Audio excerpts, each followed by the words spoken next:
What's happening, guys, and welcome to the Triple Lock channel. I hope you're all doing absolutely wonderful on this not so gorgeous day, but that's alright because it's a great example for me to tie into one of my topics for today. If you could please do me a favour, just give us a little like and subscribe down the bottom there. It really does help out the channel, very much appreciated. Anyway, on to today's video. Today's video is top 10 tips for newer riders, beginners, people who are just about to take their test, or people who are thinking of getting into riding, and answer a few myths and maybe some things you might want to know before you even swing your leg over the bike. So without further ado, let's begin. Number 1, take as many courses as you can to improve your riding skill. And when I say this, I don't just mean do your test and that's it. I mean, go on safe rider course with the police, absolutely fantastic. The reason why I say that is, think about the guys who use their motorcycles for work. They go to and from home every day on their bike, defying the laws of averages, and still make it home alive every day. Now, that's worth its weight in gold. There must be something they know that we don't. They defy the laws of averages day in, day out, doing what the average person would class as a very small task of just delivering packages. But it's a whole lot more than that when you're on a motorcycle. Everything's under time constraint and weaving in and out of traffic, especially in London, my friends. You want a good bit of experience, definitely go and try that. If not, look up on YouTube, there's some wicked videos on there. Really cool series that I was watching called Mad Dogs, and it's just awesome if you want to see what motorcycle careering really is like in London. So other courses, you could do wheelie school, you could do a track day, you could do all sorts. Just definitely worth just looking up on Google, finding some things that you want to do. On to number 2, wear decent riding gear. Now, I did cover this in my last video, but we'll go into a tiny bit more detail, and at some point I'll bring out a full video just about gear, real detail about it, so we can all get really accustomed to it, because I'm not seeing enough riders using it. Going out in just a t-shirt and your lid and maybe some Adidas gloves or something is not enough. So wear a decent lid. I personally choose Arai. I love it because of the shape. They designed this lid with the person in mind. And when I say this, it's because if you check the shape, perfectly rounded, like most head shapes. Unless you've got a funny head, of course. Sorry. Anyway, next one, gloves. Very important. It's always the first thing that goes down. Every time you take a tumble, you will put your hands out in one way or another. So, good bit of side resistant leather, textiles, and what I would really suggest is a scratch pad on the palms, because what use are you without your hands? You can't work, you can't eat or drink, and your boyfriend, girlfriend will certainly appreciate you having hands. I'll leave that to your imagination.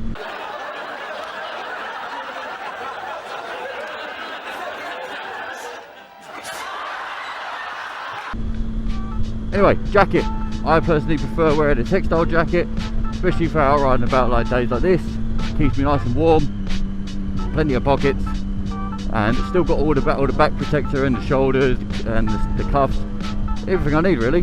I have leather jackets, but that's more for, you know, when I hit the track and whatnot. Down to your trousers, leather, textile, same again really. This is all about personal preference. I've taken a slide in both equally as good. They are, I mean, leather being more resistant to abrasion, but you know, textiles are warmer, I think.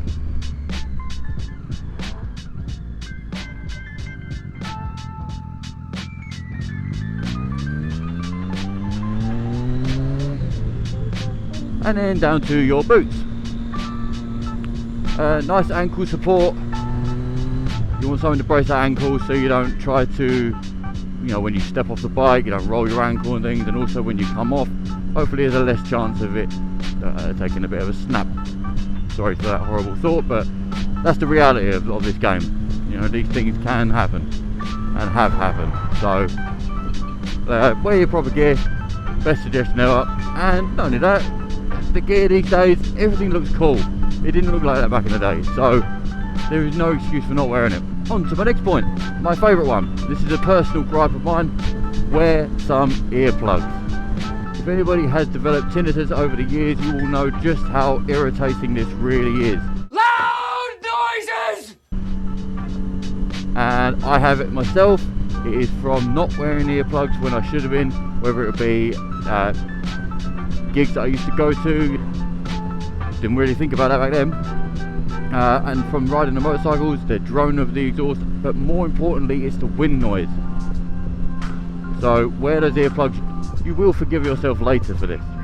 So if anybody has experienced tinnitus or still does, please drop it in the comments. Let people know exactly what it's like and why earplugs are a really good idea.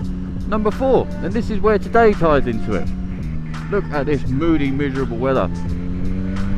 Personally, I kind of like it. Feels quite refreshing. So ride in all weather conditions. This will help your skill no end. I promise you. Get out there, ride in the rain, and on a winter's day, wrap yourself up warm and get out there and go and experience some other weathers. It will make your riding skill just improve dramatically. You'll realize the capabilities of not only yourself but also your bike. It is more stable than you would believe. So look, I'm taking a nice bend here. I lean off a little bit more and it keeps one side on a pivot. Anyway, I'll explain more on that another day. So yes, ride in all conditions. It's amazing. Yeah, there's nothing wrong with it at all. You're not just instantly going to slide around. Your machines are capable of more than what you think. Just check out the MotoGP stars in the rain. Valentino Rossi can do. They are well ahead of the rest. These two are in there. Wonder if I can slip through. Yeah, I should be able to. Ah!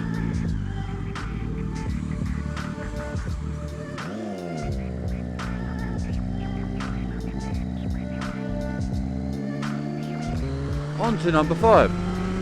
Invest in winter gear. If anybody has ever experienced what it's like on a winter's day, will know exactly what I mean when you haven't invested in any proper gear.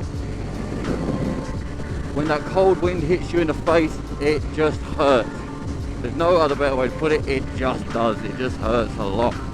And your hands, if you're not wearing proper gloves for the winter, you'll notice you cannot feel your controls. Everything just hurts. You cannot wait to get off the bike, which is such a shame because, well, riding a motorcycle is it's my most favourite thing in the world, so, and I'm sure it'll be yours too. So if you want to be able to stay on the bike, ride around a nice cozy winter day rather than a horrible, bitter, freezing cold one, then please invest into winter gear. And on to my next point. This can mean a lot of things, not just any one particular subject, but it's a lot of things when you're riding a motorcycle. It is lose the ego. Nobody cares how good you are. Nobody cares how cool your bike is. Nobody cares how fast it can go, etc., etc. Yes, it's an interesting talking point. Awesome. We all love talking about bikes and whatnot, but none of this competitive, I'm better than you, blah blah blah blah blah, help each other out. That's how it should be. It can mean many other things like losing the ego with other road users. Alright, they don't care about you riding. You are just another vehicle on the road, potentially in their way. So drop the ego. If you cut somebody up, say you're sorry. Yeah, give a little hand. Yeah, show you're sorry. They will forgive you, hopefully. If not, oh well, more for them. But at least you did the right thing, and it will help you stay a bit calmer, a bit more zen on the roads, and thus your riding will improve at the same time. So yes, lose the ego. Do with that information as you will. On to number 7, which kind of rolls on from lose the ego.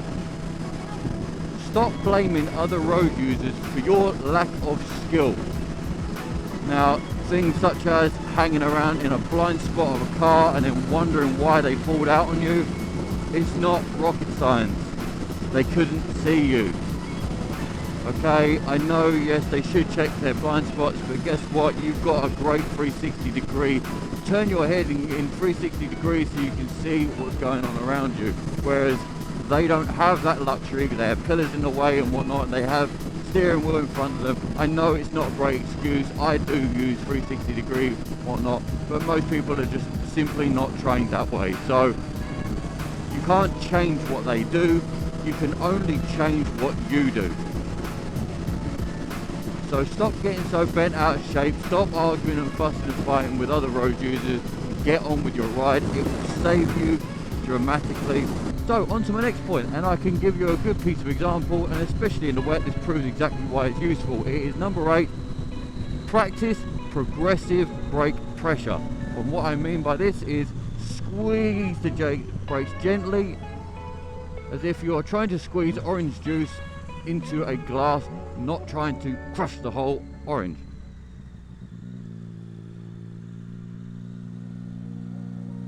So you apply a bit of brake and then you squeeze some more.